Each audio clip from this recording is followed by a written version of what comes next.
Mga momshies, ito pala ang aming home remedy for cough and colds, ang garlic. Ang garlic ay may powerful antibacterial, antiviral, and antifungal properties dahil sa content nitong allicin. No wonder na ito ang ginagamit natin na pang-marinate sa ating mga lutuin o inilalagay natin sa ating mga ginisa para nga naman mamatay ang bacteria. To take this as a natural oral medicine, of course, kailangan muna nating hiwain. Para madaling matanggal ang balat, we have to cut it on both sides first, then peel off its covering. Huwag niyong pipit-pitin ha para hindi niyo malasahan na ang sobrang anghang. Oo, you heard it right. Super anghang siya because I've tried it.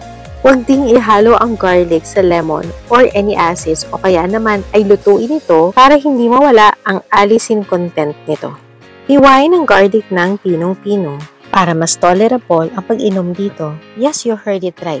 Iinumin? Actually, you can take it as your usual meds. Yun bang ilalagay sa dila?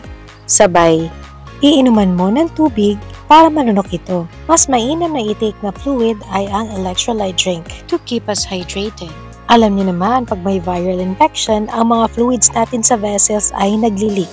Kaya tayo na-dehydrate. Ang resulta, hindi makaswim ang ating mga lymphocytes and other white blood cells. So ito na nga, kailangan natin ng honey to mix with our garlic para ma-mask off ang strong flavor ng garlic.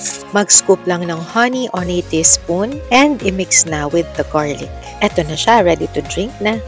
Instruct the child to take a deep breath and hold it for a few seconds until the garlic with honey has been fully swallowed.